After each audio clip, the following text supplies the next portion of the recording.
Hello, everybody, and welcome to another episode of the JRPG Report. What a great start. Report. This is episode number 259. My name is Dalton Sooner, and joining me, as always, is my good buddy. Hey, it's Michaela from Team Retchfrog. How's it going? It's going well, my good sir. It's going well, except my English, apparently. I couldn't let you be mushmouth by yourself. It's been a week, my good sir. It has been a week. Luckily, we're able to do this show. Had some technical difficulties this weekend that I thought that my computer was dead. Oh, no. But was able to hash that out and get it fixed. So that was nice. Stressful. What happened? Stressful. So I was house sitting for a friend of mine, and her dog comes into the living room chasing a kitty and is just running around. And I'm like, Natalie, calm down, girl. Calm down. And she just like turns and goes to run another direction and snags my mouse and just yanks it, which takes my tower and just makes it go boom and fall over on its side. So I was didn't fall off the table, I hope. No, it was on the ground, but still it fell over. Okay. Just boom. And I'm like, shit. Oh. So I went over there and I stood it back up and I went over to close my game, make sure everything was okay, and it was froze. I was like, all right. Oh. So I turned it off. And I looked at her, I looked at the dog, and I would never take it out on her because she didn't know what she was doing. So I looked at her and I just went, Nelly, I love you so much. And I texted Brandy and I was like, hey, I know you're on your birthday trip, but man, Nelly just knocked my computer. And she writes back, she's like, oh no. I'm like, yeah. So long story short, I went to go turn it back on. It wouldn't turn on. So then it was like, oh no, what am I going to do? So I took it apart, did some tinkering, took the graphics card out, finally got it to turn on and stay on. So I put my graphics card back in and I got it to turn on and stay on. I'm like, okay, progress. It's not my motherboard. Because at that point I'm thinking, at first I thought, okay, it's my power supply unit. It's going to be $60, $70. Then I thought it was my motherboard. Okay, $200, $300. Well, then I get it running and I can't get it to display anything on the monitor. And then I'm like, oh no, that might be a graphics card problem. That's a... And if it's a graphics card, you're just done. That's such a bigger hit. So I just kept tinkering with it and I slept on it. I didn't get much sleep because I was just so stressed out about it. I was so stressed. I'm still stressed out and it's fixed, but I'm still stressed out. But I slept on it. I got up the next day. I did my morning routine and then I went in there and I took it into the kitchen and I just tightened every screw that I saw and made sure things were in place. I took out my RAM sticks, cleaned them, put them back in. Still couldn't get it to load. So I was at the point I was like, what is going on? So I saw this article on Reddit where the guy said, try loading it with one RAM stick at a time. Okay. So I tried to load it up with just one RAM stick in there. Didn't work. I'm like, all right. So I take that RAM stick out, put the other RAM stick in, turn it on, and it loaded up. It took it a minute. But it loaded up. I'm like, okay. RAM stick. It's not cheap, but it's not expensive either. So then I thought, you know what? For S and Gs, I turned my computer back off and I put the other stick of RAM back in there and turned it back on and it came on. I opened up my BIOS and both of them were recognized. Okay, good. So I'm like, what is going on? So at that point, I try to log into Windows. It tells me user profile cannot be logged in. It wouldn't let me log in. It gave me a user error type thing and then logged me out. And I'm like, I know I'm doing the right password. I've used this same password for like 2 computers now. So I am at my breaking point. I am literally 5 minutes away from factory resetting my computer. How are we recording now? So I ended up turning my computer on and hitting F11 on accident, which brought up where did I want to boot from? And I saw that for some reason, whenever my computer fell over, whatever happened, my computer was now trying to boot from its original copy of Windows, which I migrated Windows over to my SSD. But I guess there's still shadow remnants of Windows on this other one because it loaded up Windows, but it just had none of the files that it needed to recognize that I was a user or anything. So I booted from my other one and it loaded up like a snap of the finger. Boom, typed in my password. Boom, I was in. And I'm like, okay. So I shut my computer. I restarted my computer again and then opened up my AMD like BIOS thing and went in there and changed the boot order and all of that stuff back to the way it needed to be. And things seemed to be back to normal. Seemed to be. But it took me all weekend. So, do you still use your old hard drive in that computer? Yeah. Yeah, it's one of my side drives that I keep games on. Got it. So what must have happened was when it fell, it knocked the SSD loose and then it changed your boot order. That might be it. Because when I tightened the SSD is when things started to like magically fix some. Yeah. So that sounds like the culprit, but thank all of the gods of every JRPG ever created that you were able to get it working. Yeah, man. Yeah, because I was like, well, not only am I like in between jobs waiting to hear back from this one job, but now my podcast livelihood's gone. Oh man, dude! At that point, I was in a bad way. At that point, I would probably just find you a laptop and send it to you because I'm sure I have some kicking around. Dude. Unfortunately, the education system is very wasteful with their tech. So I have saved many a tech device from the dumpster. Perfectly good tech device from the dumpster, I might add. It's ridiculous how much money gets thrown away in education. That's sad. I know. I have a laptop that I could have resorted to using, but dude, it is ancient. Yeah. And slow. It would have been probably okay for recording, but it would not play any Steam games. It would have played. So I used to run World of Warcraft on it on the lowest settings, and I would get about 18 to 20 frames a second. Wow. When I got my PC, here was the deciding factor in me getting like a PC. I went and house sat for my friend Dustin while him and his girlfriend went to Georgia to go to an aquarium. And she has a rig, like a PC rig. And I played World of Warcraft. She installed it for me and everything. I played World of Warcraft on Ultra at max frames per second for the first time ever and was like, I can never go back. I have since cured myself of the World of Warcraft. I don't play it anymore, but man, it is the reason that I have an actual PC now. So I actually tried to play World of Warcraft when I got my Steam Deck originally, which I think it's been 2 years at this point.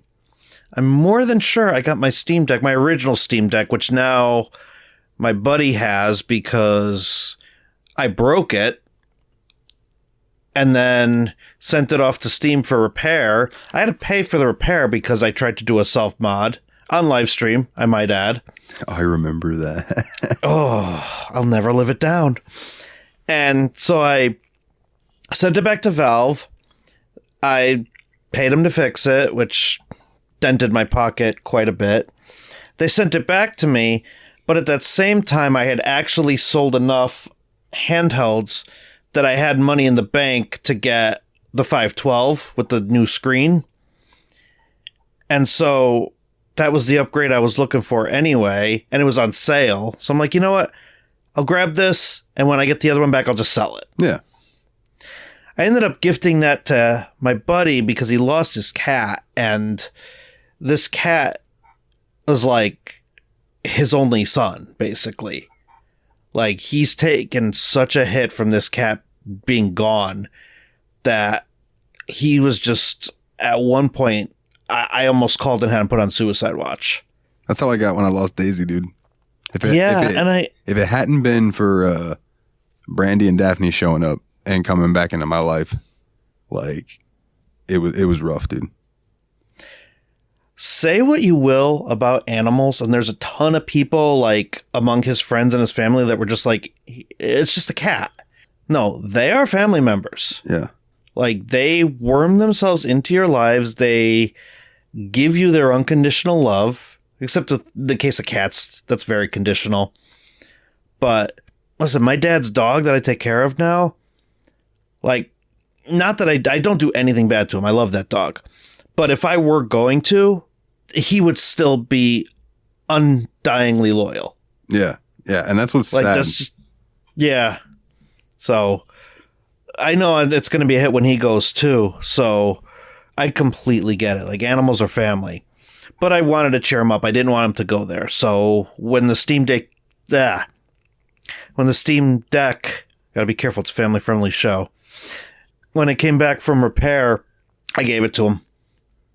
And he's been playing Baldur's Gate 3 on it, and he loves the thing. Nice. That's so I was going somewhere with that story. World of Warcraft. I did load it up on the Steam Deck, and I put a couple of mods on there so that I can use the controller. And it actually played very close to Final Fantasy XIV at that point. It was just World of Warcraft. The gameplay is so stale compared to FF14. I mean, even to me, like, Final Fantasy XIV is getting stale combat-wise. Yeah. The last few times I played it, at least. I can actually kind of see that because I keep job switching just to liven it up a little bit. And I'm actually possibly pondering trying PvP. I really like PvP. I could never get anybody to play it, but I really enjoy it. It's fun. Yeah, there's a couple of glamour pieces coming in with the new patch, which we are going to talk about, that I kind of want. So the only way to get it is PvP, so I just gotta put on my big boy pants and dive in. Dude, do a daily frontline every day and just do them until you win. All you gotta do is win one. Get that bonus. Are you looking for wolf marks? Is that what you're gonna need? No, I need the crystal trophies. Oh. I don't know what that is. I think they instituted some type of like battle pass thing. And I think you get the crystal trophies for leveling up. Okay. So yeah, I don't know. That's new. Yeah, that's very new. I don't know how new, but it's fairly new. But all right, man. Let's get to some news. And since I know you're excited about this first one, so I'll let you go ahead and take the reins on this one, my good sir. All right. I am going to make every effort not to mushmouth this podcast. Good luck. Thanks. New trailer for Final Fantasy Life I, The Girl Who Steals Time, shown. There is no final in that sentence, sir. What did I say? You said Final Fantasy Life. Dang it! I'm not going to mushmouth my way through. Screw up the first sentence. It's been a week. It's been a week. It's been a week. Let me try it. Take 10. New trailer for Fantasy Life I, The Girl Who Steals Time, shown. A new trailer for Fantasy Life I, The Girl Who Steals Time appeared on the official Level 5 YouTube channel. It gave us a closer look at the major mysteries of the game, including a new NPC type called a Strangeling. The game is still expected to be released sometime in 2023 for the Nintendo Switch. You got 3 months there, Level 5. In the new trailer, we also saw preview clips of 5 of the available lives to choose to follow in the game. These are jobs and roles a player can take. The Angler, Cook, Paladin, Woodcutter, and Farmer lives were shown off. The mysteries of the game were also teased, including Strangelings, which appear to be sentient items that are possessed by human souls. There is a full trailer on YouTube and a playable demo was available at Tokyo Game Show 2023. More information on the game and new footage is also expected to appear in a special live stream during this time. The latest trailer was uploaded on Level 5's YouTube channel on September 16th, 2023, and the game is expected to be released worldwide in 2023 for the Nintendo Switch. Dude, this game looks cute. It looks really cute. I've always heard that the Fantasy Life games are fantastic. I know there's one on the 3DS. That if you are a fan of Happy Console Gamer on YouTube, you have heard Johnny talk about his wife playing Fantasy Life, and she's got like over 300 hours into it. So it's definitely a time sink if you want it to be. As far as I understand, there is only one Fantasy Life game on the 3DS. I do have a physical copy around here somewhere. But the only other Fantasy Life game to come out was a mobile game in Japan only. And I heard nothing but great things about it as a mobile game. And it got shut down earlier this year. It's very interesting. Go ahead. Oh, I was only going to say the only reason I know that is because I follow a guy on Twitter who used to be a massive Monster Hunter YouTuber. And he really got into that and he kept tweeting about it. And he lives in Japan, so he's got a Japanese phone, which has a Japanese app store. He reads and speaks Japanese. So he was able to play this game. And he tweeted like this sad, somber tweet one day about it shutting down. That's a bummer. I've noticed an increased amount of mobile games that come out and they're out for like a year or two and then they just get shut down. I know. That's one reason why I don't really mobile game these days. It's interesting to me. Like, surely they're making money. So why? I don't know. It's just odd. Square Enix has been doing it a lot. They have been, and with like Final Fantasy titles too, on top of it. All right. So, up next, Level 5 has released 2 brand new trailers ahead of the Tokyo Game Show 2023 for Deca Police, showing off more story content and a walkthrough of an investigation from start to finish. No definitive release date has been announced yet, but in the concept image trailer, players will be getting a better understanding of the plot of Deca Police. The playable guide offers more insight into going through the game. Deca Police follows Harvard Marks, a prodigy detective at Broadstone Police Department, as he investigates crimes in the virtual world of DecaSim. DecaSim is a perfect copy of the real world, but is filled with the memories of crimes and past and present. Alongside his friends and companions in the Special Investigations Unit, Harvard will need to investigate these virtual crimes and engage in RPG-like battles to take down criminals whose malicious intent has transformed them into crime beasts. And if you would like to view this trailer, it is on YouTube if you search the Deca Police concept image trailer. Level 5's playable guide trailer details an investigation into a crime from the past by using the virtual world of DecaSim. The guide reveals how each playable character has their own skill set that allows them to unlock witness testimonies, analyze evidence, and piece the crime together to name a suspect. The game was first revealed at the February 2023 Nintendo Direct as a Nintendo Switch game, but was later revealed to also be releasing on Sony consoles as well. Story and gameplay details were extended and revealed at the Level 5 Vision 2023 Suzumi event held in March. Level 5 had booths at Tokyo Game Show 2023 with a playable demo of Deca Police available for attendees to try out, and Deca Police will come out for the Nintendo Switch, PlayStation 4, and PlayStation 5 in 2023. No PC. No PC. Sad. Although, side note, this isn't a JRPG at all, but something I saw when I was looking for news that made me go, oh, cool. The Tony Hawk 1 and 2 remasters that they did are coming to PC. And I was like, sweet. Nice. You don't have to emulate it anymore. Yeah. So, I don't know. I like the concept of Deca Police. If they come out with a demo, I totally want to try it out. Yeah, me too.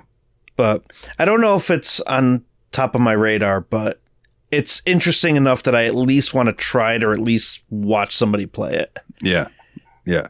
If I don't put the time in myself, I might like watch a Let's Play while I'm doing something else. Right. Playing Starfield. Yeah, probably. All right. Ooh, I love me some FF14. So, Dalton, preliminary 6.5 Final Fantasy XIV patch notes mention Stormblood editions. Square Enix revealed the 6.5 Part 1 Final Fantasy XIV patch notes are live and bring up the new Stormblood changes on the way. It goes over the additions for people who own the base game and new content for the free trial. The update also goes over the new quests, activities, Hrothgar and Viera hairstyles, new mounts, minions, and cosmetics on the way as well. Basically, the 6.5 Part 1 patch notes for Final Fantasy XIV reassured us that the free trial includes Stormblood. It also noted the level cap will be at 70 once the update happens. It does note that if somebody is taking part in that demo portion, they will not get to go through any ultimate raids. As for the base game, Square Enix noted everyone who only owns A Realm Reborn will get Stormblood for free. There will be no need to claim it, like people needed to when there was the promotion to get a free copy of the expansion earlier this year. Final Fantasy XIV is available for PS4, PS5, and PC.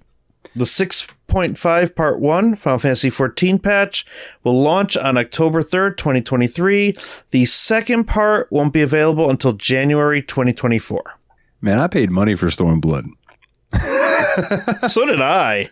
Like, man, I should have just waited. But it's a great expansion. That was probably my favorite expansion that they've done. Stormblood? Was Stormblood. I really enjoyed it. I didn't pay a lick of attention to the story. Like, at that point, I was just in it for the world. I was just running around doing quests and exploring, and I really liked the vibe of that area. I still want to buy a house in Kugane. Yeah, me too. And for some reason, that's one of the least populated areas. Like, there are actually some openings and some plots on my server for small houses, which honestly, I don't want anything more than a small house. Like, start crafting. Make you some make you some gold. Gil, excuse me. Yeah, Gil. Now, I have everything I need to start doing that. The only thing I have to do is level my crafters to 90 because they're 80 right now. But I promised myself I wouldn't attempt it until I beat Endwalker. Because I need to beat Endwalker before summertime. Fair enough. Because then Dawn Trail's coming out. Which includes the post content, which this is an example of. But also, this expansion is making me want to play PvP for the first time. Because there's some really, really amazing PvP reward glamours that I just want. Yeah. And we all know Glamour is the true end game. Glamour's the real end game, yes, sir.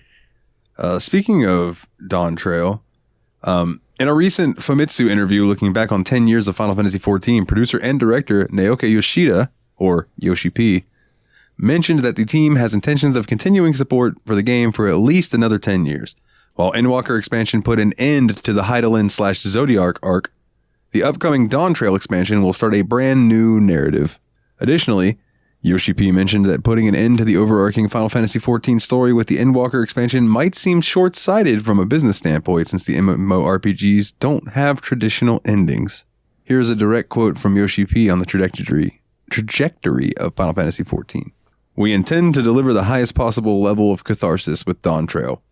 This is something that we could only achieve thanks to the story concluded in Endwalker, continuing for over 10 years. I would like to aim to achieve the same goal for the next 10 years. Yoshi P also said that when thinking about the future of the game, he is concerned about how much the Final Fantasy XIV team should differentiate themselves from what they have created for the past 10 years. However, he also mentioned feeling excited about entering a new creative stage. You know, this always happens to me. Unfortunately, I don't have Endwalker that I remember, but it's always happened. Anytime I read about Final Fantasy XIV, I'm like, man, I should reinstall that. You didn't get to Endwalker? I don't think I bought Endwalker. I don't remember if I ever bought it or not. I don't remember. You know what? While you're reading the next one, I'm going to look. Okay. Oh, real quick. the thing that everyone knows, Final Fantasy XIV is available on the PC, PlayStation 5, and PlayStation 4, and is coming to the Xbox Series X in spring 2024. A paid subscription is required unless you want to do the free trial that we were just talking about. Almost kind of sounds like Microsoft is not allowing them to do the free trial on Xbox. Because if I remember my Xbox MMO experience, not only do you have to have Xbox Live, but you have to pay for the trial. Ooh, that's a double. Yeah, it's a double. That's why I moved over to PlayStation for all my MMOs. You know what's weird about that is that on the 360, they created Xbox Silver almost specifically for people to be able to have access to the internet if all they wanted to do was play Final Fantasy XIV. Really?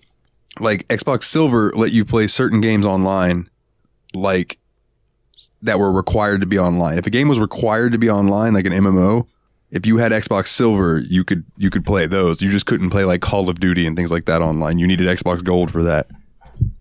You mean 11, right? Not 14? Yes, I am so sorry. Final Fantasy 11. Yeah, excuse me. That game is still going. I love it.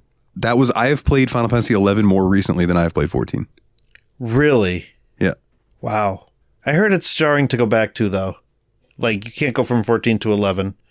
I can, but I played 11 back in the day. Got it. You know what I mean? And I think that, like, say if you wanted to ever try it out, just let me know. I'll log in and play with you. Okay. Because I can kind of help walk you through, because there are major differences in the two. Wow. When you play Final Fantasy 11, you'll be like, oh, okay.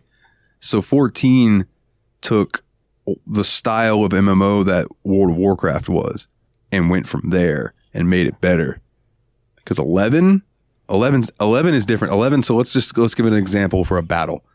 You go into a battle, you pull out your weapons, you go running up to the enemy, and you stand there and the enemy stands there, and you attack, and you build up a little TP, your tech points or whatever they were called.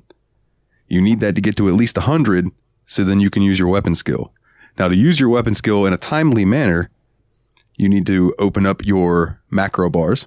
You need to go in there and set up a little macro for your, like, say on Monk, if you wanted to do combo, which is the first, not limit break, but like your first move that you get that you can use. So you would do like slash combo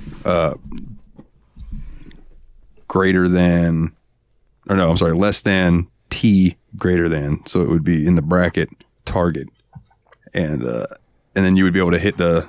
Now this is, and then you'd be able to hit your button and boom, and it would do it. Yeah, I know. I can look at your face and see that. Yeah, dude, it's a lot different. It's a lot different. I think you lost me at macro. Yeah, and it sounds like a lot, but dude, like doing the macros like the way I do them, once you do it one time and you're like, oh, okay. And then it's just easy to just go in there and be like, bloop, bloop, bloop, name it, done. Because it's like 2 lines of, slash, slash WS for slash weapon skill, space, quotation, combo, unquote, quotation again. And then the target thing that I said. And like, that's it. You just need that. Now, what people used to do, so like, for example, Dark Knight had a move called Last Resort, right? So people would do their macro for Last Resort, and then they would put in a thing where in party chat, it would say, cut my life into pieces. This is my, and then they would do translate text like you can do in 14, and they would do Last Resort.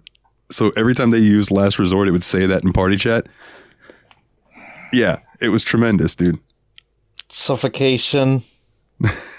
That's the next line, right? Yes. No. Yeah. Suffocation, no breathing, don't give a hoot.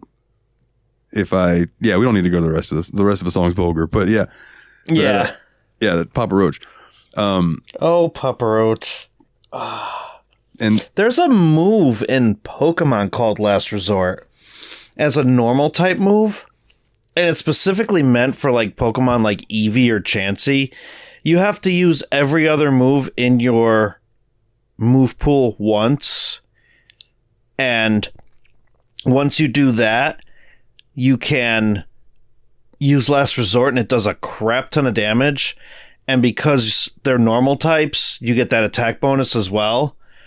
And it's very possible for EVs to one-shot, like, fully evolved Pokemon using it.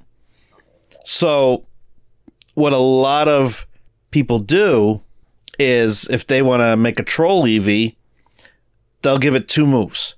Quick Attack and Last Resort. And then the last 2 spaces are empty.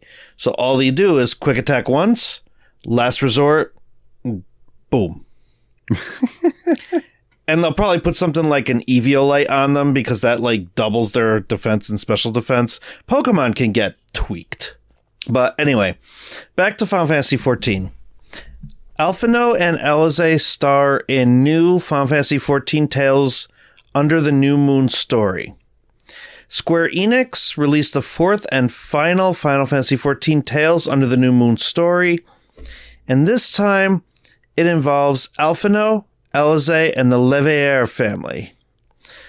A Legacy of Hope features Améliance Leveilleur, the twins' mother, happening across a journal and remembering a past memory of the family together. It is now available on the official site alongside the other 3 stories. The story begins with Améliance cleaning ahead of an exchange student coming to stay with the family. When she does, she happens upon a desk passed down in the family. Upon looking to see why a drawer is askew, she happens upon a journal that belonged to Alphino, which is when this Final Fantasy XIV involving him and Alisaie begins in earnest with a flashback to an earlier time. The story then shifts to Alphino as the focus as he's bored and alone after Alisaie took off with Louisoix and their dog Angelo without him. As a reminder, if you miss any of the past articles, here's a full list of each Final Fantasy XIV Tales Under the New Moon story released for the 10th anniversary. As Azura Fades, Bringer of Shadow, Bringer of Light, In Storm's Wake, and A Legacy of Hope. Final Fantasy XIV currently available for the PC, PS4, and PS5. Heck yeah. That sounds interesting. I like Alphino and Alisaie. I do too, and a lot of people I don't. know a lot of people hate them.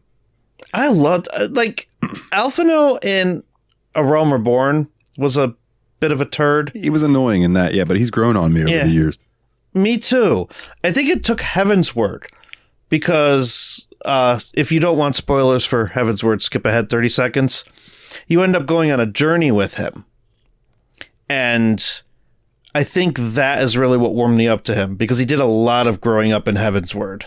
Because he was, I don't know, he was just taken down at the end of A Realm Reborn. Like all the post-content stuff. He felt so responsible for that, and so he took the opportunity to basically just, like, learn. And now, I don't know, he's a well-developed character. I very much enjoy him. I am currently hashing out, so I went to log into the my Square Enix account, right? Yeah. And it tells me I need my one-time password. I'm like, oh, okay.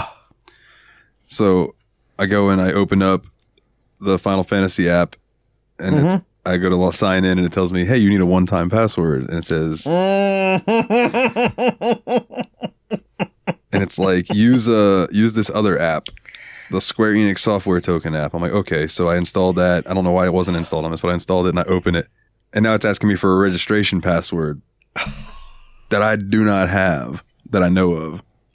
So now I'm like, all right, guess I'm going to search through my emails. So feel free to keep reading because I know the next one's about Final Fantasy Rebirth and I know you're excited about that. Sure. Well, you hashed that out live. Yeah. Might as well. It's going to bother me if I don't. No, I know. That's one of those things. All right. Oh, excuse me. Final Fantasy VII Remake. Save data unlocks bonus summons in Final Fantasy VII Rebirth. Square Enix revealed that players who have previous save data from Final Fantasy VII Remake and Episode Intermission will be able to unlock Leviathan and Ramuh summons in Rebirth. Anybody with save data from the PS4 or PS5 version of Final Fantasy VII Remake will be able to unlock the Leviathan DLC summon.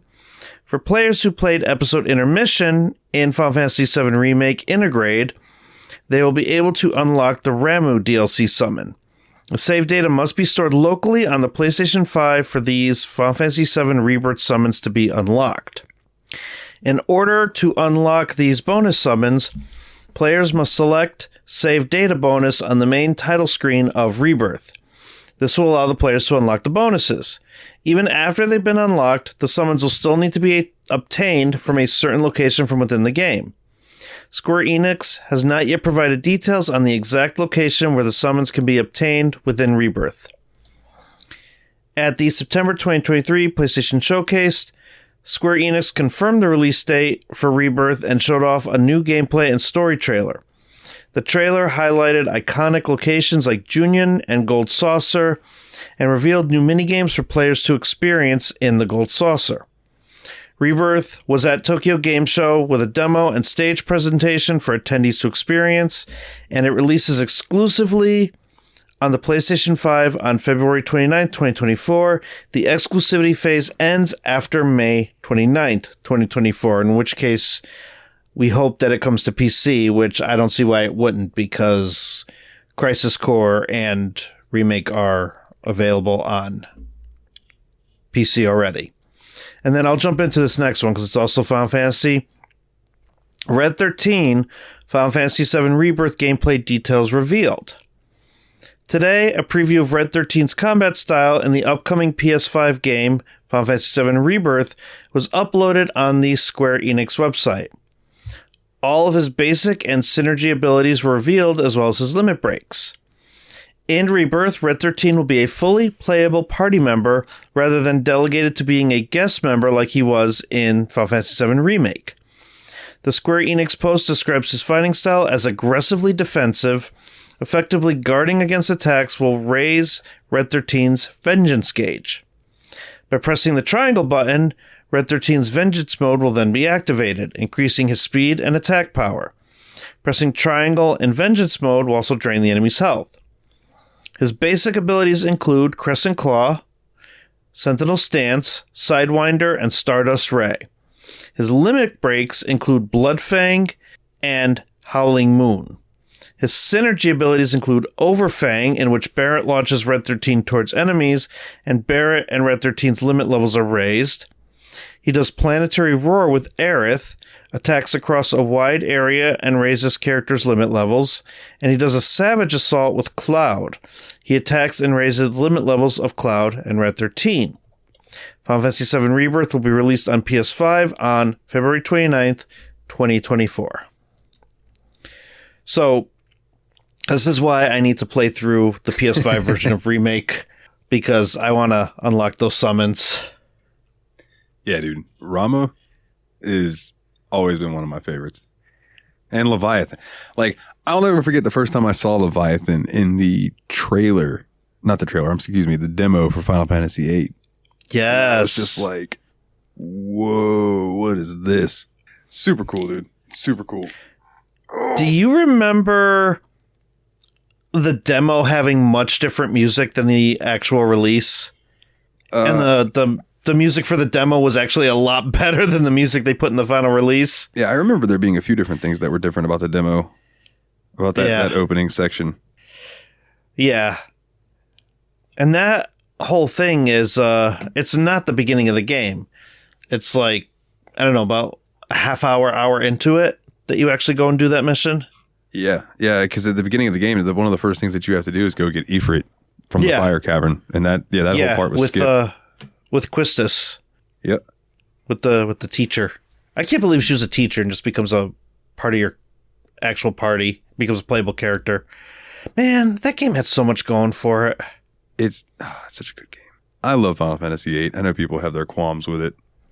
Just the battle system, they tried to do something different with it and ended up not being great.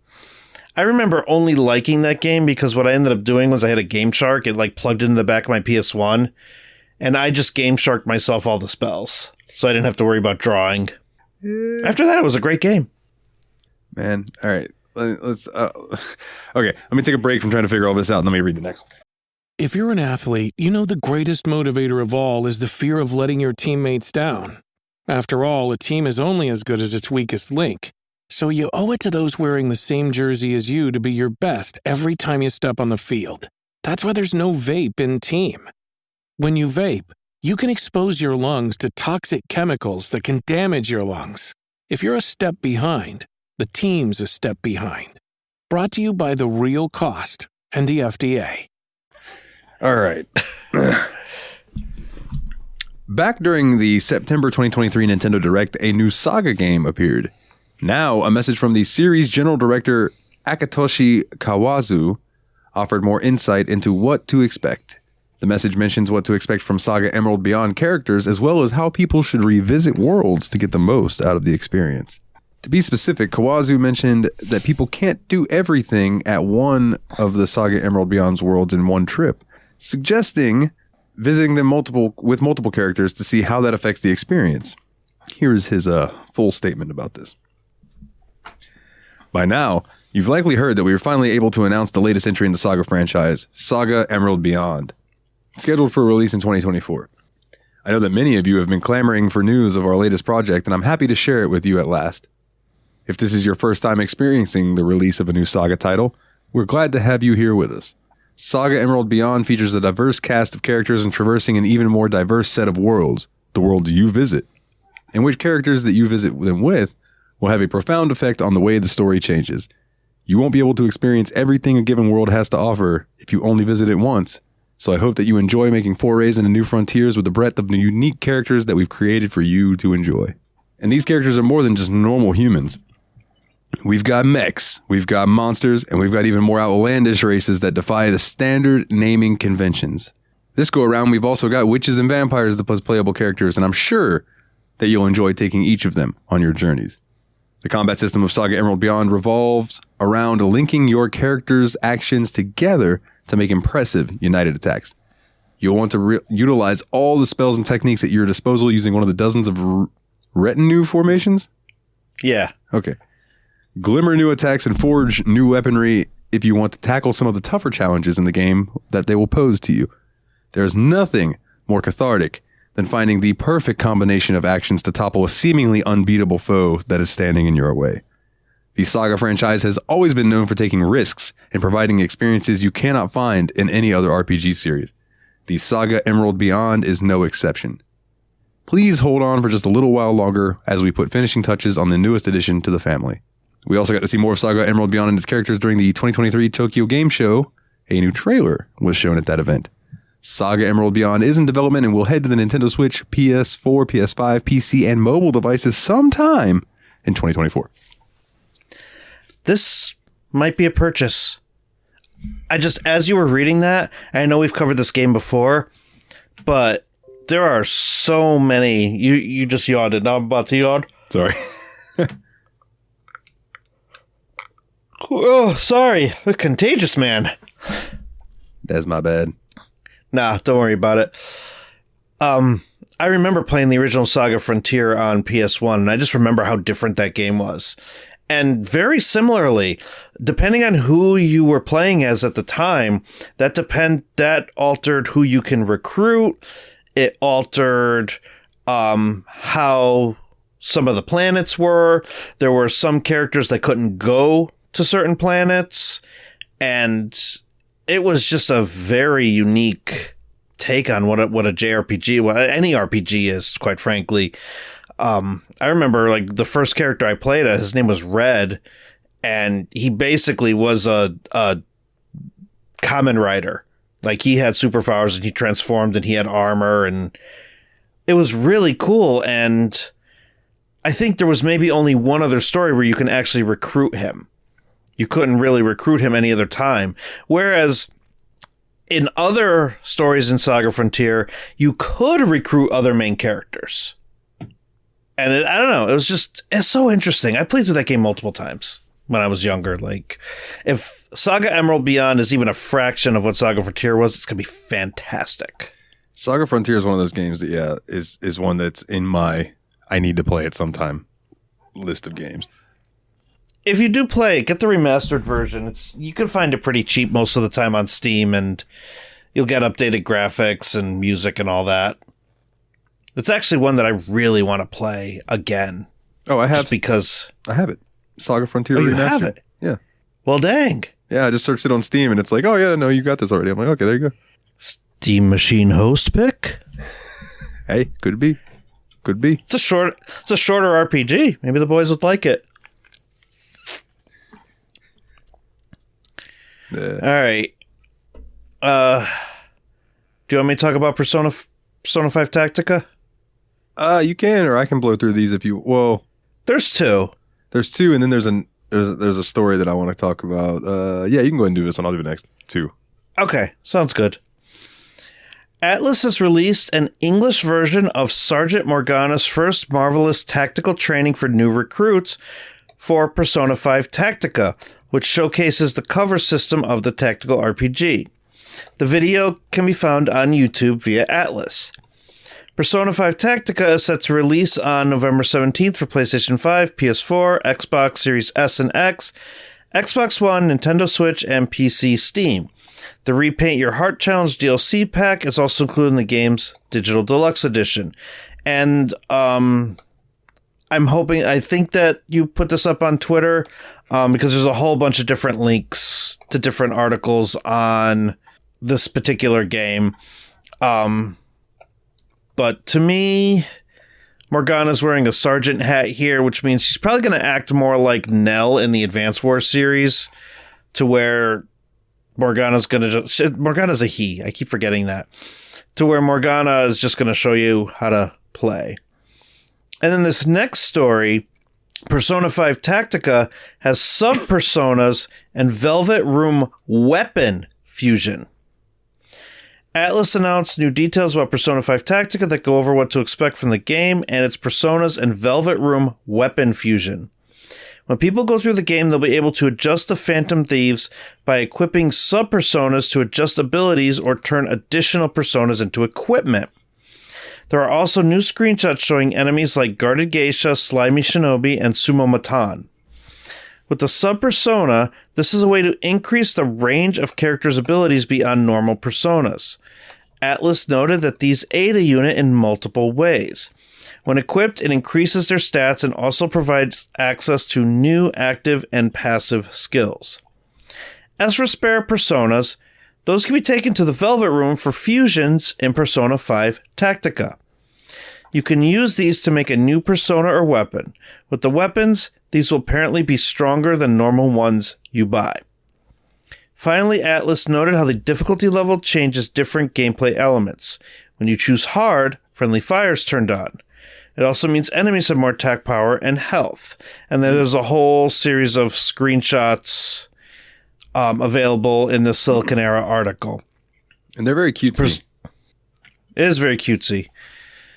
Yeah, they took the Persona Q chibi route with this, but man, it still has all that Persona 5 charm, like just the menus and pretty much everything.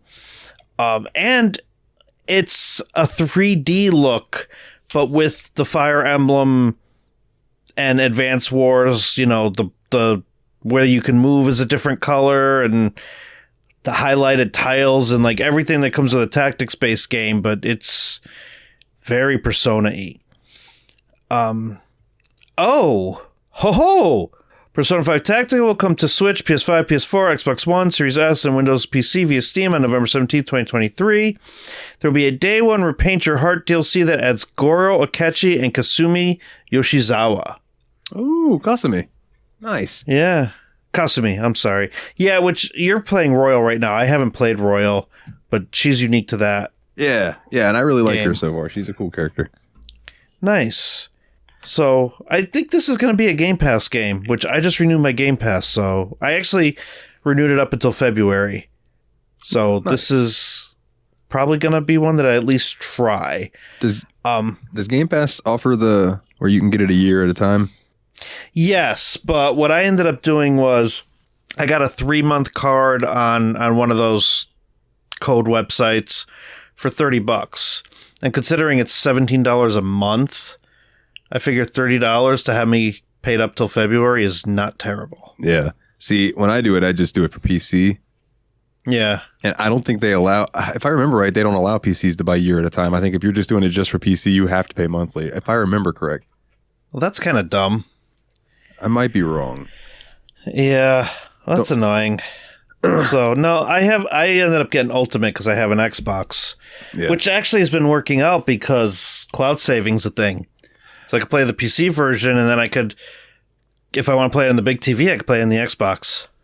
I was just having a conversation with my dad the other day. I was like, as much as I love PlayStation, if we upgrade to a new console, we should maybe think about getting an Xbox, because then we could just invest in Game Pass and you could play whatever game you wanted, and I could also play whatever game I wanted on my PC through Game Pass. Yeah. So. And then, call it a day. Yeah. So anyways, moving on. Idea Factory International will release the Switch version of Neptunia Sisters vs. Sisters in 2024 in the West. Woo! As previously announced, Neptunia Sisters vs. Sisters is also coming to the Xbox Series and Xbox One in 2024. Neptunia Sisters vs. Sisters first launched for the PlayStation 5, PlayStation 4 on April 21st, 2022 in Japan, followed by those systems and PC via Steam on January 24th, 2023 worldwide. The Switch version, which features Meho and Anri as exclusive playable characters, launched August 10th, 2023 in Japan. Quick overview of the game for you. While the goddesses were out responding to a distress call from a faraway PC continent, Nepgear and the other candidates were sent to investigate an abandoned laboratory. It was there they found the Ashen Goddess, who trapped them in a deep sleep capsule. By the time they awoke, 2 years had already passed.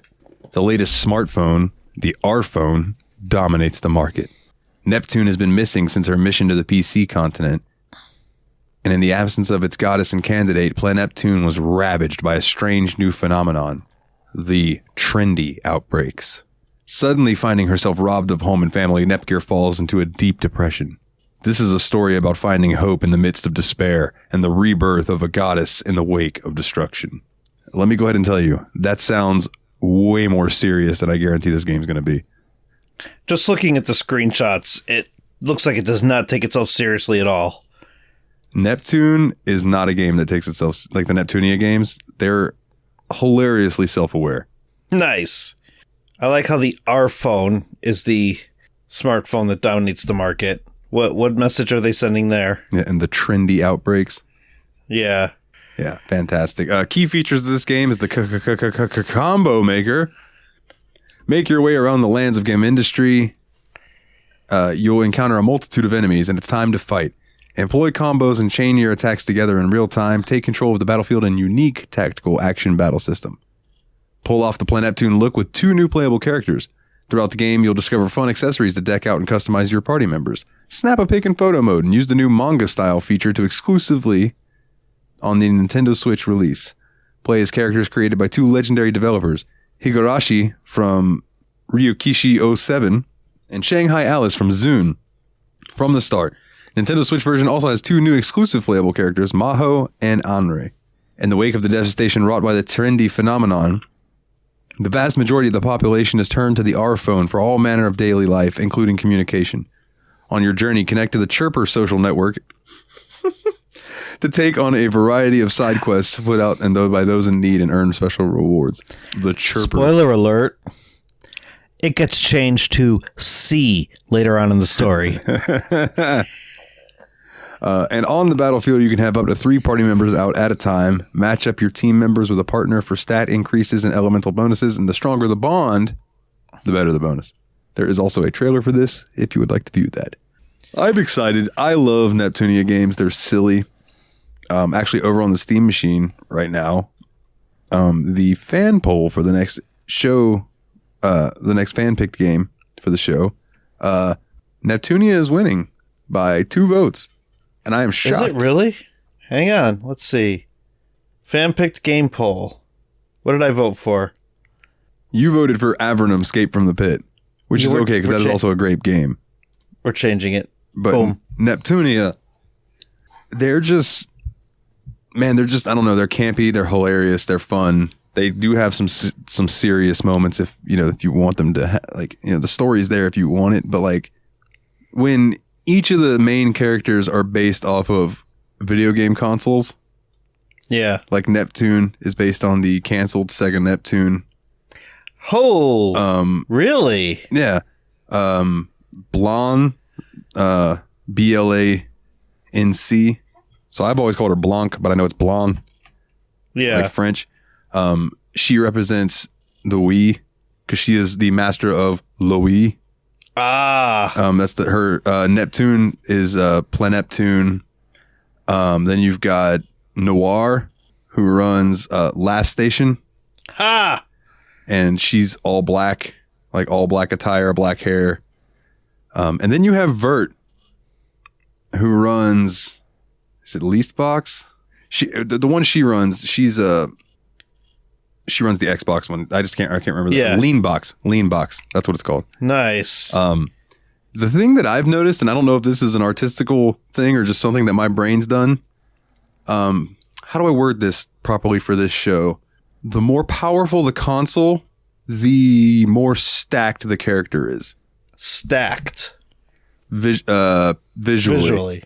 So not like stat-wise. No, like appearance-wise. Yeah, like Vert. Got it. Vert is out there, and then behind her is Noir, and then they always make fun of Louis for not having any stats, or Blonde for not having any stats. Yes, and she gets super defensive and mad about it. It's hilarious, dude. So the game really doesn't take itself seriously in any way, shape, or form. No, like I said, there might be some serious story beats, but like Neptune will talk to you, the player.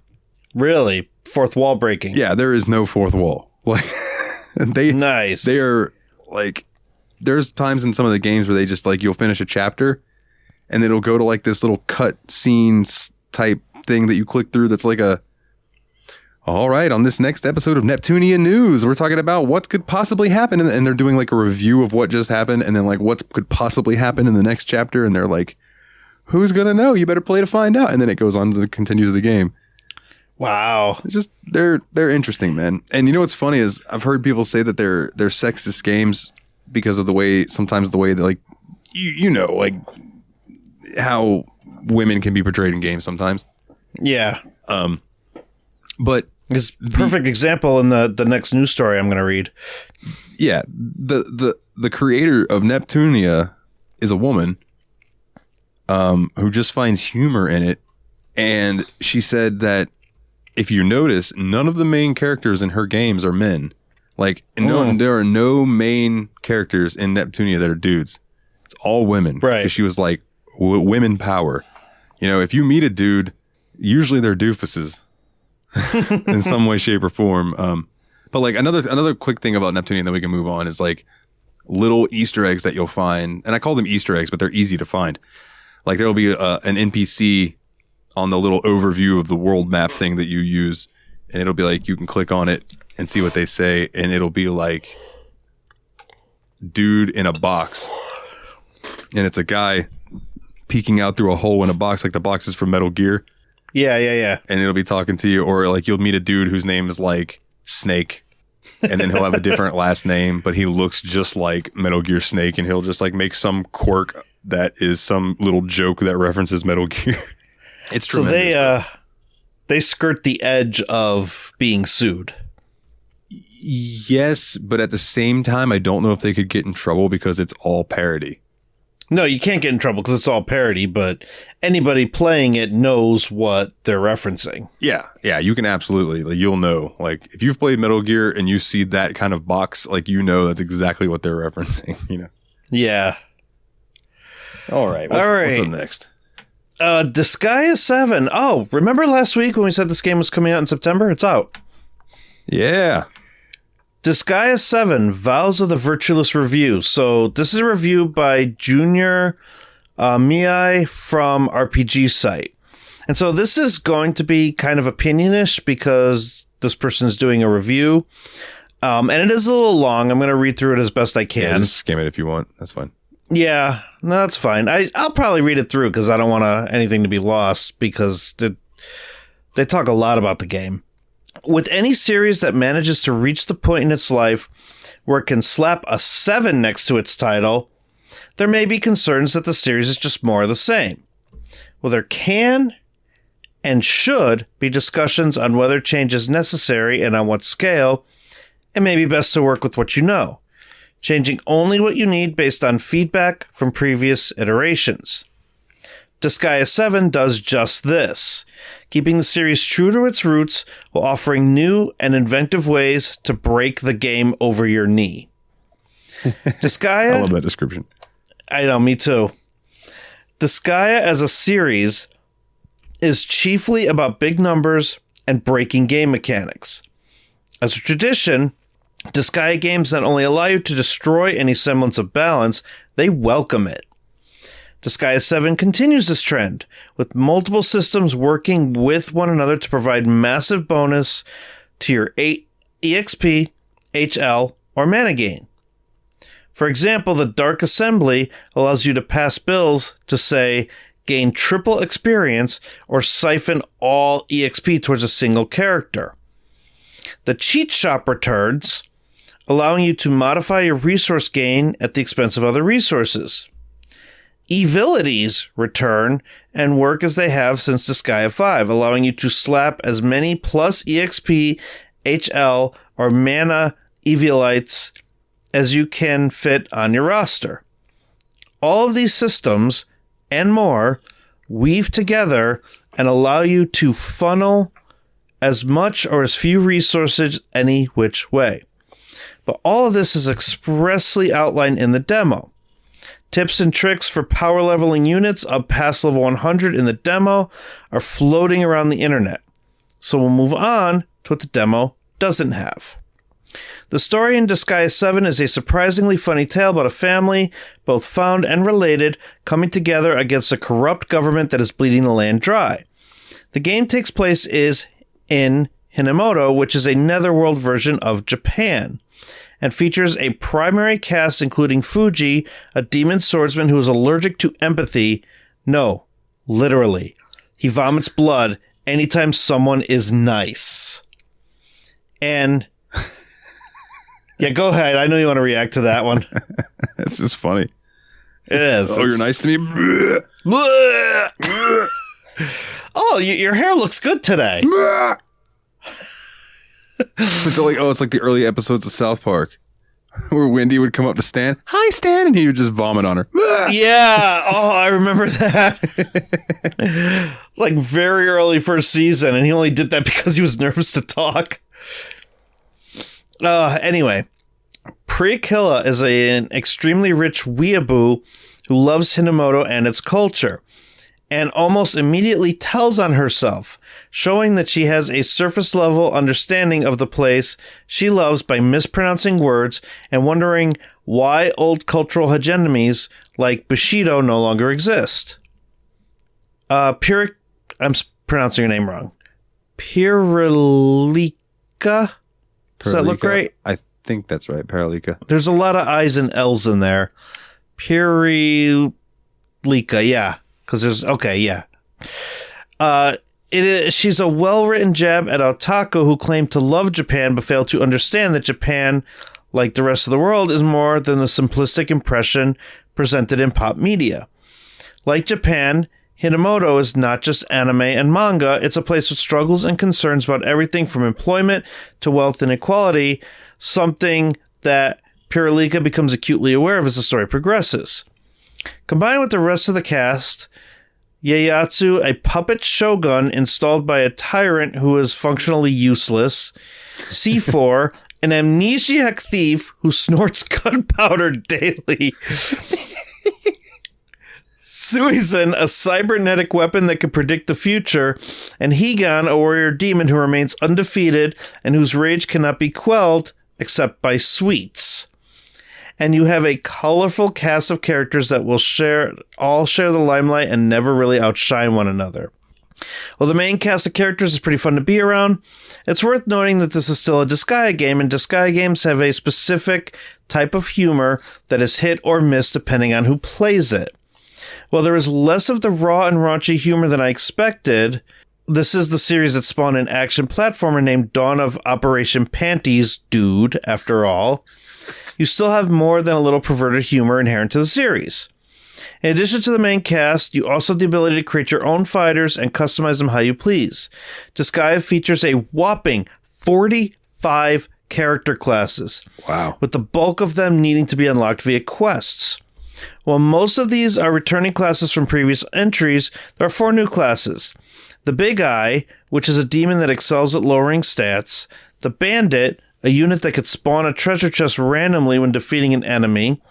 The Mako, a unit that deals damage against melee units more easily. Really?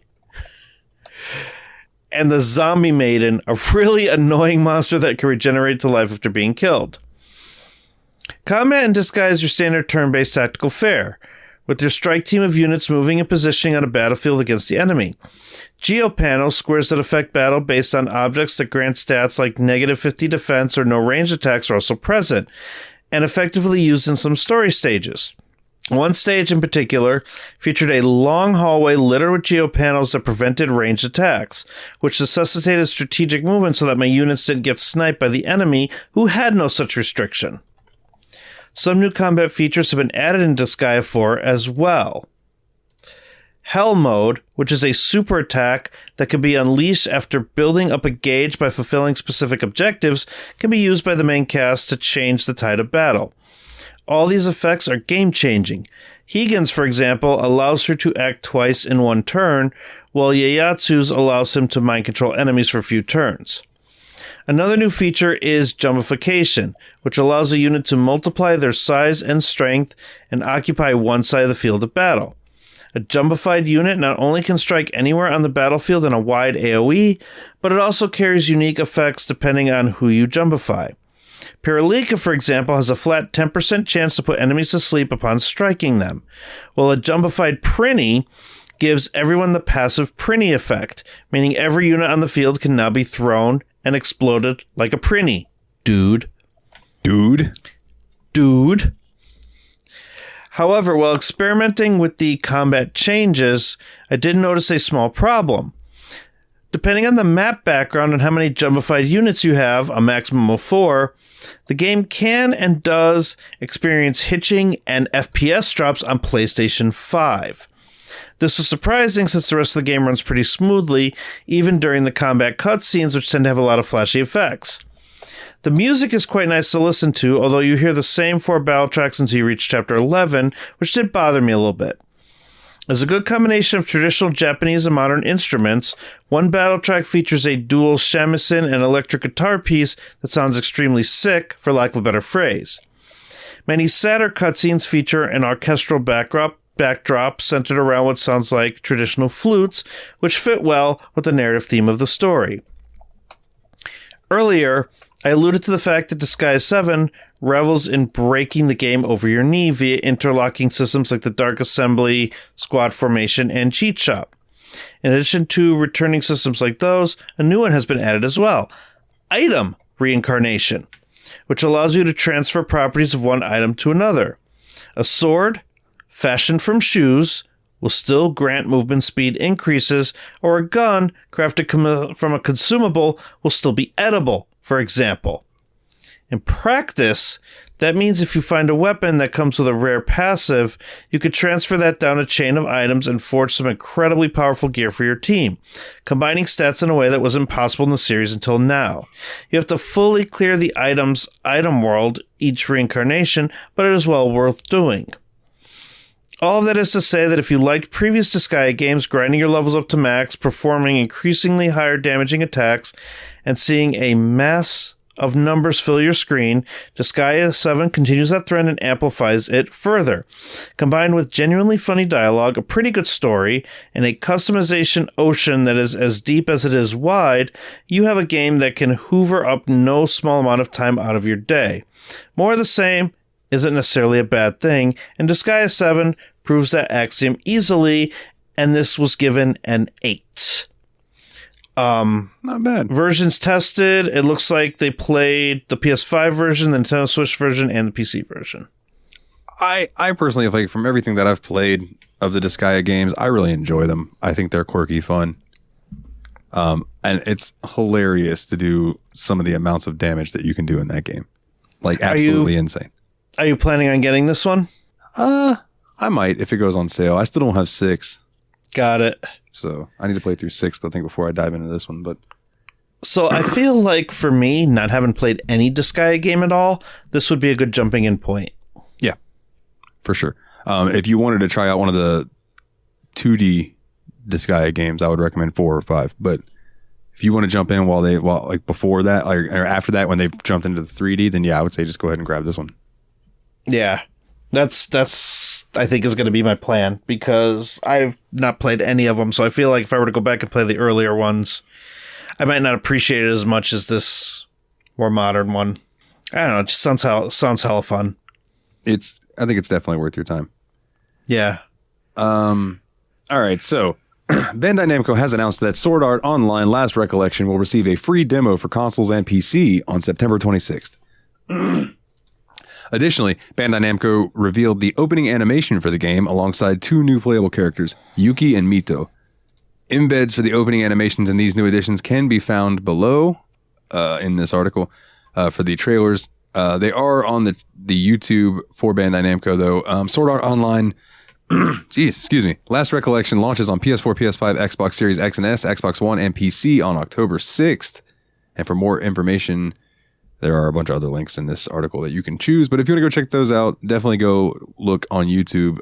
It looks interesting. But more importantly, the one that I've been waiting to read, shortly after its 2012 release, Dragon's Dogma quickly garnered a passionate following thanks to the game's mechanical complexity, exhilarating combat, and engaging low fantasy world.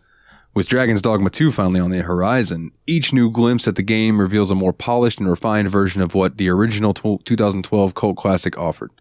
To get an idea of what new and returning fans can expect from the sequel, Siliconera spoke with Dragon's Dogma 2 director Hideaki Itsuno and producer Yoshiaki Hirabayashi about it.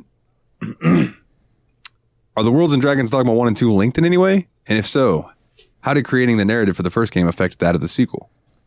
In terms of world setting, Dragon's Dogma 1 and 2 share the same setting. However, they should also be considered different worlds, by which I mean both stories share common elements like the Red Dragon, the Arisen, and the Pawns, but they should be considered parallel worlds. From what has been shown so far, the Beastren are designed as creatures with feline features. What was the motivation behind their creation and their design? When developing the first Dragon's Dogma, I already had the idea of having a pawn that looked like a beast or a lion, similar to that of the character of Leo from the Red Earth game. The idea had been there for a while. The main point wasn't to have a character based on a lion, but I wanted him to have features close to that of a lion. In a recent new Dragon's Dogma 2 footage, the Mystic Spear Hand was shown to use a dual-blade spear weapon. How will this new weapon type differentiate itself from others, and how will the movesets be like? There was a lot of very careful planning that went into creating the new weapon type, but the overall idea was to create actions that were not possible for other vocations. For example, Mystic Spearheads can use magic in their offhand. Weapons with one blade require simple movements. However, because the duo spear have 2 blades, then the moves will look very different from other vocations, and of course, it looks really cool. Ooh, I think I know what I'm playing as now. Yeah, right. The original Dragon's Dogma felt ahead of its time thanks to all of the interesting systems that interacted with each other in meaningful ways. For example, the size of a character could change their stamina consumption and restoration, and walk speed. I'm curious if we will see similar old or new systems in the sequel, in which ways they have been updated to modern sensibilities and technologies. For the first time in Dragon's Dogma, part of the reason that people might have felt the systems, for the first in Dragon's Dogma, part of the reason that people might have felt the systems were so new is because I wanted to think about an RPG game from the logic and feel of an action game. And we tried to create that from scratch. Things like magic points and different parameters are very standard in RPG games, but I felt that these things didn't really fit into the logic of an action game, so I tried to convert those elements in a way that moving around and doing different actions would feel more as a part of your adventure and within the action. For Dragon's Dogma 2, our team tried to focus on achieving many things that were technologically difficult when we were first developing the first game, and to delve deeper into those ideas. In that regard, the sequel may not include as many things that felt completely new or different, but it will be more polished and enhanced in order to achieve a more immersive RPG and action-adventure for the player. That is our focus with this game. We can't mention all of them, of course, but some of the new expanded systems include the recently shown camping mechanic and the ox carts for fast traversal through the world. Another iconic system from the previous game is the character relationships. One example that many players fondly remember is the role of the Arisen's beloved near the end of the first game and how that story unfolded. Is the character relationship system making a return as well? Yes. The relationship system is still there. It has been enhanced to powered up and there are also some new elements to add to it. I also personally like the system a lot and consider it one of the hidden themes of Dragon's Dogma. And yeah, these last two questions aren't too super important. Dragon's Dogma 2 will release for the PlayStation 5, Xbox Series X, and PC via Steam, but a release date has yet to be announced. So there's one part here at the end where they talk about the linear parts of Dragon's Dogma 1, the Everfall and Bitter Black Isle. And so they asked if they expected to see locations with a similar level of complexity. And it sounds like they didn't want to make those announcements. They said for further elements such as these, we'll have further announcements in the future. For the time being, they want to focus on people getting an idea of what the concept of the game is. I'm kind of hoping that they don't go back to that route, because those were the two parts of the original Dragon's Dogma that I just would not do, because I didn't want a linear floor-based experience. I wanted the open world, and that was the part of the game that I liked. So I hope that they're focusing more on that for this release. I love if you go and look at the Steam reviews for Dragon's Dogma. Yeah. Ever since Elden Ring came out, people, almost all the reviews that I've seen on Steam have been, this is Elden Ring before Elden Ring was Elden Ring. You know, and they're not 100% wrong. No. The only difference is I played Dragon's Dogma and did not play Elden Ring. I have played both, and they're not far off, except Elden Ring is harder. Yeah. No, the only reason I don't play Elden Ring is because everybody's telling me I need to play Elden Ring, and I'm being very contrarian because they're calling it a Souls-like, and I don't like Souls games. It's the most fun that I've had with a Souls game, but I'm not going to tell you to play it if you're not into those types of games. No, I like my worlds to be a little bit more lively. Fleshed out. Like, I respect the way that they do their games, where they just like leave the story for the players to figure out through context clues and things like that. But I also like to actually like, do some quests and learn some things about the world instead of just finding items and reading things and piecing things together for myself. Tell me some of it, I also hold my like hand a little. Yeah. I also like going into populated areas versus just having this one whole world that's just dead. There's just everywhere. Sparse NPCs here and there. Yeah. I mean, you can argue that Breath of the Wild and Tears of the Kingdom are like that, but at least they have like populated areas and towns and cities and stuff like that where you can go to upgrade yourselves and whatnot. I think if Elden Ring had that, even if they were shanty towns or like barely recovering villages or people just struggling to survive, I would be more into that game than I am now, because I just can't. It's beautiful, don't get me wrong, but I can't see just a landscape of nothing. It's just not my type of game. It's understandable, man. I do not fault you for that. All right. Getting into lively, though, Bandai Namco shared a new story trailer for Sandland. And we talked about this last report. This was a new story trailer for Sandland, showcasing the unlikely alliance between Sheriff Rao and Beelzebub, the friend. Is it Friend Prince or Fiend Prince? Where did it go? My eyes were I don't remember. There. I want to say it's the Fiend Prince. Yeah, although it'd be even funnier if it was the Friend Prince. The Friend Prince. My name is Beelzebub. Will you be my friend? As they search for a legendary spring in a desert world, Sandland is set to release for PS5, PS4, Xbox, and PC, but a release date has not yet been announced. There is extended gameplay footage. There is an announcement trailer. There's hands-on impressions. And the new trailer shows more about this world turned into a scorching desert where the greed of the king makes life impossible for its inhabitants by controlling access to water. Sheriff Rao strongly believes another oasis capable of ending the terrible drought is here somewhere. In order to find this legendary spring, Rao knows he cannot undertake this dangerous journey alone and travels to the demon village to seek help. With the consent of the king of demons, Beelzebub, the Friend Prince, and his chaperone thief joins Sheriff Rao on their thirstiest adventure ever, searching the world for this life-saving spring. As they progress in their journey, the group realizes they shouldn't let their guard down, as heat and thirst are not their only enemies. General Ari, accompanied by the Royal Army, will pursue them around the world and try to stop them. I'm still curious about this game. Yeah, there's not a lot out there about it yet, but it definitely seems interesting.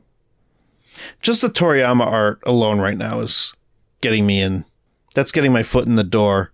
But I'll have to look at some of the trailers. But I do adore that art style. It's very unique. Let's see what we got next. Do you want me to read the next one? You can if you want. Yeah, sure. Are you still fighting with Square Enix over there? I put in a ticket for them to remove the security token from my account because I cannot find the emergency removal thing I need. So, man, all this just to find out if you have Endwalker or not. I know, and I want to play again. So that's true. It stinks that we're on different worlds, though.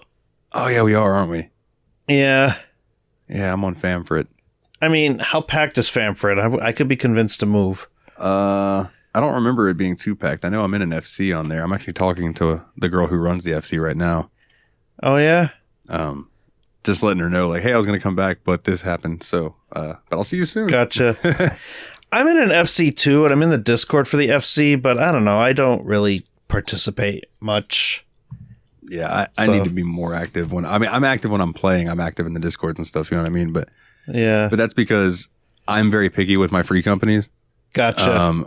I don't care about rating and progression and things like that. I care about, like, are y'all people cool? Right. Are we able to just chill and have a conversation and no one gets butthurt and we can joke around with each other? That's the stuff I'm looking for. Me, you, and Fenris can always start one. That's true. Fenny. God, I love Fenris to death. That's how I met Fenris, was Final Fantasy. Through Final Fantasy? Yeah, no, I enjoy every conversation I have with that person. Yeah, Fenny is awesome. Like, and yeah, me and him have been through a couple FCs together. Oh yeah, because we were in one and then it split into two.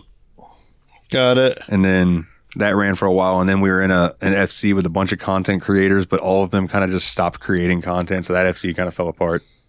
Gotcha. Yeah, that happens. It's very hard to maintain a healthy stream lifestyle and think you're getting anywhere. Well, these were podcasts, but yeah, for sure. Oh, okay. They would also stream as well. Gotcha. All right. Yeah. No, I don't know. Perhaps coming soon. Dalton and Mikhailov start a free company. Yeah, I wouldn't be opposed to it. Me neither. Now the challenge is getting the boys to play. Yeah. Good luck. I know. All right. Anyway. Legend of Legacy HD Remastered heads to Switch, PS4, PS5, and PC. I love that 90% of the stories that we read, and I'm throwing out a fake statistic, they're all coming out on Switch. Wait, what was that? Okay. I'm sorry. I heard Switch and statistic. I'm so sorry. I'll repeat. I threw out a fake statistic. I said 90% of the stories that we read are all of JRPGs that are coming out on Switch. I was gonna say, dude, it's a high number. It's a high number for sure, because it's like, I guess Nintendo's always kind of been a hotspot for JRPGs. Nintendo and PlayStation, man. It's only recently that PC's been getting the love. Yeah. And thankfully, most of the stories that we're talking about also say that they're coming out on PC. But now, there's more incentive for these companies to put PC games out, because Steam went and changed the game and put out the Steam Deck. Yeah. And so now these games could come out on PC and people could play them on the Steam Deck like they would play them on the Switch. Anyway. Oh, this is a 3DS game? Yeah. Ooh. NS America and Furyu announced that a 3DS game is being given a second chance at life. The Legend of Legacy HD Remaster will come to Switch, PS4, PS5, and PC. The new version has an early 2024 release window, will have English and Japanese audio options and English subtitles. It first appeared on the 3DS in 2015. When it originally debuted, Atlas handled publishing duties.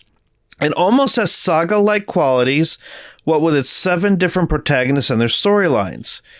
You then go through their parts, bringing people in and out of your party when you find they'll be useful. NIS America and Furyu didn't note if there would be any additional features beyond this being an HD remaster. Hold on, let me throw in how selfish that sentence sounded. It's you bring in the people in and out of your party when you find them useful. Yeah. I don't know, it just struck me as funny the way that that's worded. Continue. I mean, isn't that JRPG, pretty much? You change your party members out based on how useful they are?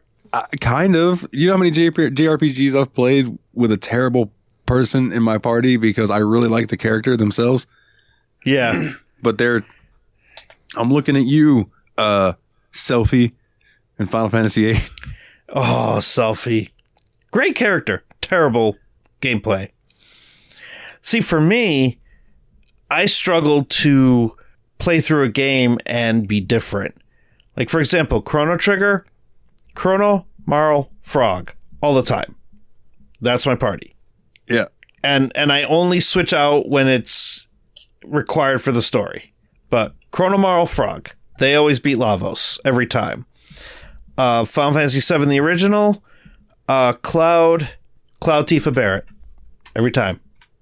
I don't know why I can't bring myself to do other characters. It's just always those 3. They always end up... Well, the thing is, when you fight Sephiroth, you have to have the rest of them kind of beefed up. But the last boss, One Wing and Angel, always Cloud, Tifa, Barrett. Oh yeah, dude. When I first originally played 8 back in the day as a kid, I wasn't able to beat it because I focused so much on my 3 main parties. Yeah. That my other 3, when they split the party in Ultimace's castle. Yeah. My secondary party was not prepared. Not prepared at all. Did you have to leave and grind it out? At that point, I couldn't leave. Oh, no. So I gave up. Ooh, have you been beating it since? Yeah, we beat it for the show. Oh, nice. I didn't know you played for the show. Yeah, that must have gone. That was a me and Ryan game, I believe. Gotcha. Okay, so early Steam Machine. Yeah, it was right when the remaster came out. Nice. That was a good time to play it, too, because for a while those assets were lost. I think they say it's a remaster, but I'm pretty sure they redid it from the ground up because the assets were lost somewhere. They were on a computer that the hard drive crashed or something. I don't remember the actual story, but they couldn't remaster the game for a long time because they couldn't find the code for the original. Yeah, they had that's why at that Square Enix presentation, whatever it was, when it was something that Final Fantasy fans have been waiting for a long time, and I'm like, oh god, here's another 7, and I heard that Evos. Mm-hmm. I got goosebumps right now, and my eyes are welling up a little bit, dude. I almost cried. Wow, because I was finally, no pun intended, finally. My favorite Final Fantasy is getting some love because all my life people have just pooed on 8. And I will die on the hill that 8 is one of the best Final Fantasies. 8 is better than Final Fantasy 6. I will fight you about that. That's a great story. 8's story is fantastic. It's a little muddled there at the end. It gets a little weird. I think that 8, what they are doing with Final Fantasy 7 Remake, 8 would absolutely benefit from. Yeah. Being extended, given more time to flesh out their story. I don't know. I don't mean to go on a tangent. Oh, no. Listen, 8, when they finish with 7, 8 should get the remake treatment next. I agree. I think that would be a great remake. And I don't think it would be as big as 7. I'm willing to bet you money they would do 9 or 10 before they did 8. They probably would do 10 before they did 8, which is unfortunate. And 10, because 8 is a great game, though. 8 needs a retelling. 8 needs to be redone, I guess, for lack of a better term. Just let's change that draw system. Yeah, well, I don't even mind the draw system, honestly. I am one of the few people who, I don't mind the fact that I can really exploit the junction system. Yeah, okay. I like that. This is true. But yeah, 10 doesn't need it. 10, even when they did the HD remaster, that's all that game needed. 10 is a perfect Agreed. story. You do not need to agreed. add to it. You don't need to extend it. Like 10 is in my opinion, Final Fantasy 10 is the best Final Fantasy game. And that translates to HD very nicely already. Like, I don't think that needs to be redone at all. No, because that game was beautiful on the PS2. Correct. Like, that game pushed the PS2 to its limits, you know? So, oh, go ahead. I was going to say, coming out on PS4, like, I remember being blown away by how they made it look. So it's like, what else could they really do? I don't know. I don't know. Yeah, that game stands well on its own. That would just be like taking Final Fantasy 15 and redoing it. Like, there's no need. Although I would argue that 15 is not great anyways. Anyway, I could go on a tangent because there's a raid in 14 that uses Final Fantasy VIII's music and it's great. Yes. So, like, actually, part of that raid was like when you get to the area where you can queue for the raid battles, you just get there and you don't think there's a connection to Final Fantasy VIII, and then all of a sudden you get out of whatever car you're driving and you set foot on the land and you just hear ding, ding, ding, ding, ding, ding, ding, ding, ding, ding, ding, ding, ding. Yes. Ding, ding, ding, ding, Yes, sir. ding, ding, ding. Like that overworld music. I listen. I will die on the hill that 8's music is better than 7's. 8's soundtrack is phenomenal. Yeah. It is phenomenal. Not to say 7's is bad. 7's is still iconic. But 8 has a great soundtrack. For sure. All right. Anyway, back to Legend of Legacy. Sorry to drag this out. It's coming to the PS4, PS5, Switch, and PC in early 2024. And if you feel like you want to play the game now, you could try to find it on the 3DS, or you can mod your 3DS. That's what I Do you want to tackle Dragon Quest? Absolutely, my good sir. All right. In a recent interview with Famitsu, Dragon Quest creator Yuji Horii was asked about the state of Dragon Quest XII, Dragon Quest III HD 2D, and his involvement in the upcoming Dragon Quest Monsters: The Dark Prince.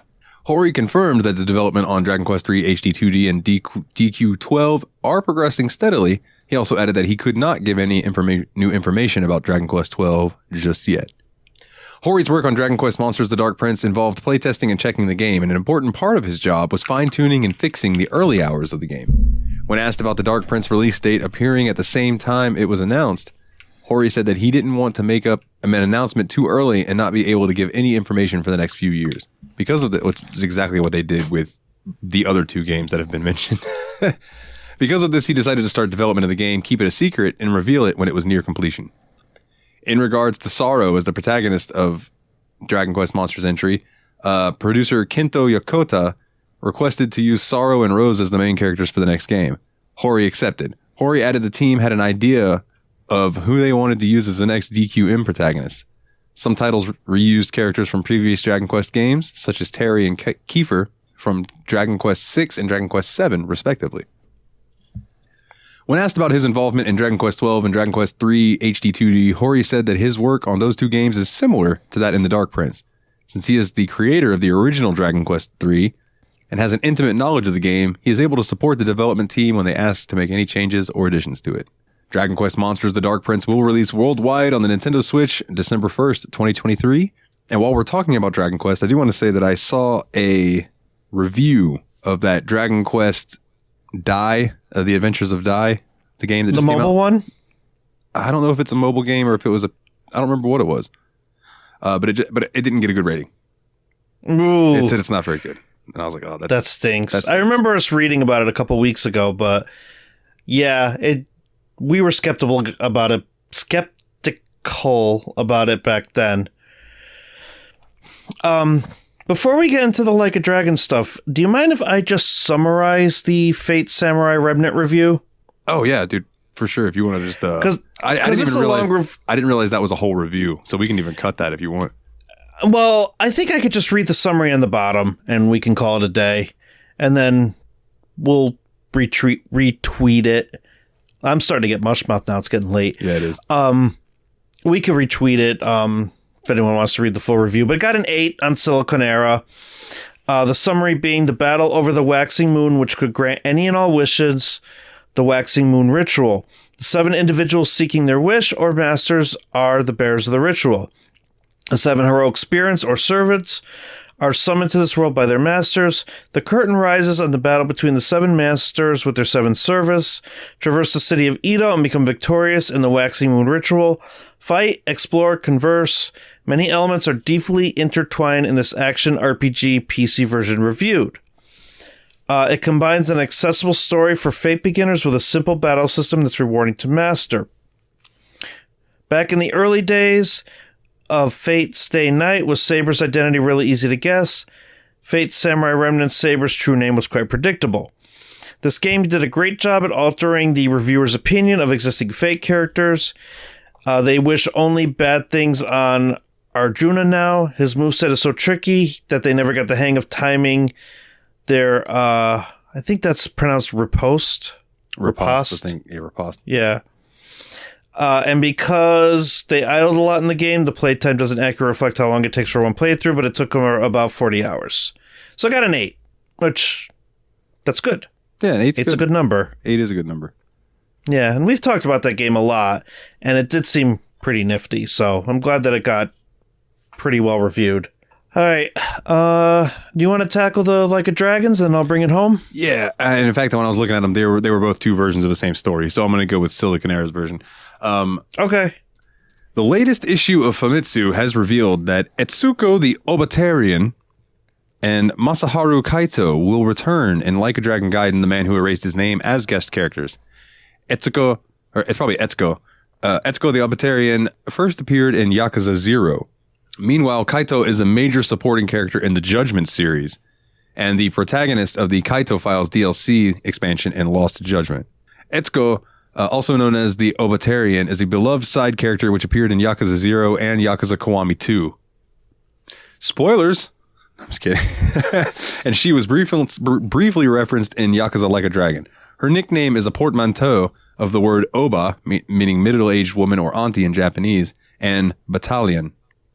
How the Obatarian remains the same in Like a Dragon Gaiden as she looked over 30 years prior in Yakuza 0 remains a mystery. Her profile in the latest Famitsu issue mentions her work as a cabaret girl, which, dude, she was actually really good for your cabaret when you first started out in Yakuza 0. Oh, yeah? And her outstanding national karaoke skills. In reference to her being one of the girls available in the Cabaret Club Czar in Yakuza 0 and Cabaret Club Grand Prix in Yakuza Kiwami 2, as well as her karaoke leaderboard positions in Yakuza Kiwami and Yakuza 6. Meanwhile, fans of Judgment and Lost Judgment will remember Masaharu Kaito as a private investigator at Yagami Detective Agency and Yagami's partner. Kaito is a former member of the Matsugane family, a subsidiary of the Tojo clan. His profile on the Famitsu issue mentions that it will be interesting to witness how former Yakuza of the Tojo clan, Kaito and Kiryu, interact in the coming Like a Dragon Gaiden. Like a Dragon Gaiden, The Man Who Erased His Name, will come out November 9th, 2023 for the PS4, PS5, Xbox One, Xbox Series X, and Windows PC. So, there's a screenshot of, that looks like, is that Majima in that screenshot? Or is that one of the people that... No, that is 100% Majima. Oh, yeah, because it says right in the... Yeah, it's Majima. That's before I was going to say, every time I see the eye patch, I just think Majima. Yeah, that's before he becomes the Mad Dog. Gotcha. Yeah, because isn't he like all properly dressed in suit and tie and everything in Zero? Yeah. And then at the end of Zero, he loses his absolute mind. And you go through this section as him while one of the greatest songs in video game history plays. It's called Rain. R-E-I-G-N. Okay. So good. Dang. I need to play that game. Well worth your time. I know.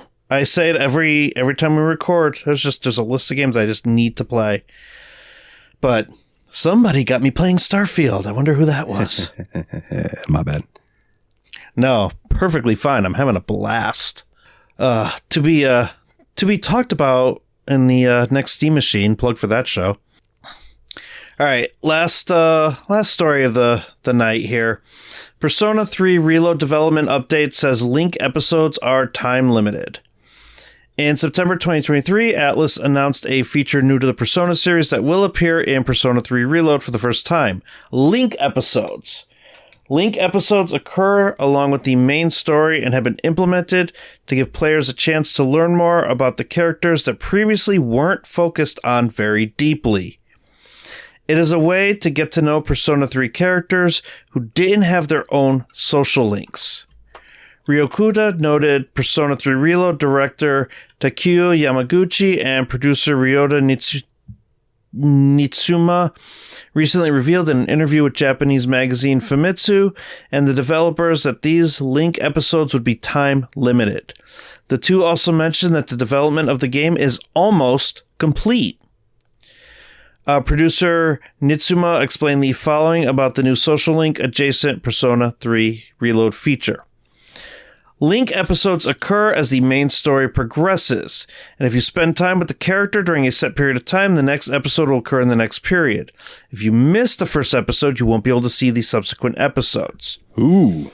Okay. Right. So it's kind of like the actions that you can do with your parties in Star Ocean games. I forget what they're called, but okay. Private action. Yeah, private action. Okay. That's cool. I wonder how you trigger these. It doesn't really show you how you trigger them. I think it just, you spend time with them and it triggers a story. Probably similarly to in Persona 5 when you talk to your confidants. If you don't do certain things, you're not going to get certain cutscenes. Yeah. So they then revealed that the development team is hard at work on the finishing touches. Realistic lighting and color touch-ups are being worked on, as well as localization in order to release the game simultaneously worldwide. Yamaguchi ended by reassuring us that the team is confident they will overcome these challenges. Persona 3 Reload will be released worldwide on February 2nd, 2024, and it will be available on PS4, PS5, Xbox One, Series X, and Windows PC. Yeah. That's going to be fun. They're touching up this game a lot. Yeah. And for me, never having played Persona 3 at all, like I'm going in fresh. So I'm not going to be able to compare this to the original. I'm just going to enjoy it. Oh, I can't wait. Me neither. February is going to be a month because then you have that game and then you have Rebirth. It's a good thing Reload's going to be on Game Pass. Yeah. Too big hitters. I know. Yeah. I'm glad I renewed my Game Pass because I think Reload's going to be on Game Pass. And I already pre-ordered the deluxe edition of Rebirth. So I'm getting my nice big box. Not the Sephiroth statue one, but like the middle ground one.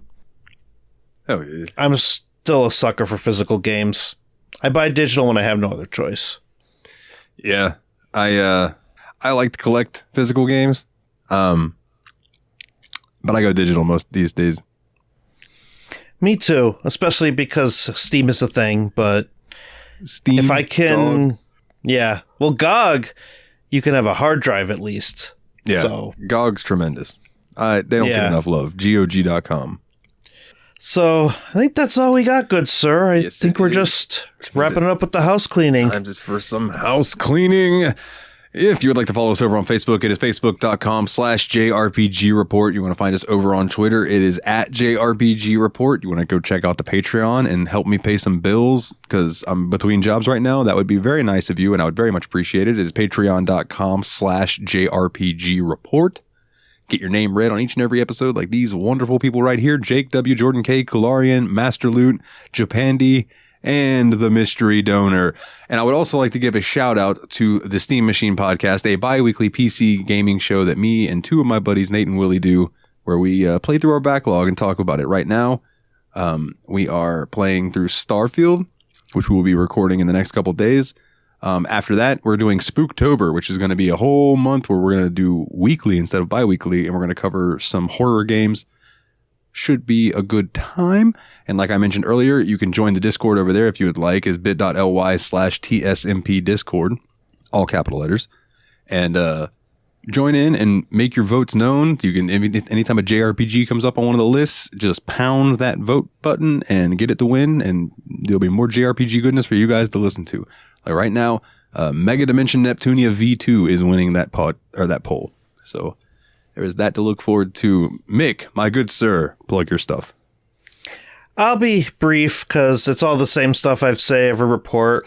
Team Retrog on YouTube, Team Retrog on Twitter/X, and I'm in the Steam Machine Discord, retrohandhelds.gg if you would like to join the Retro Handhelds Discord, and I'm also in the JRPG Discord. Yes. And I am playing Starfield and will be on Steam Machine this week. Yes, you will, my good sir. And mentioning the JRPG report Patreon, that is the Discord, that is a Patreon perk. That was just something that the patrons asked for. So if you join the Patreon, you get an automatic invite over to the JRPG report Discord as well. So yeah. Until next week then, my good sir, and everyone out there listening to our voices, I need you to do me a mega ultimate shiny fire red solid. Get back out there and level up.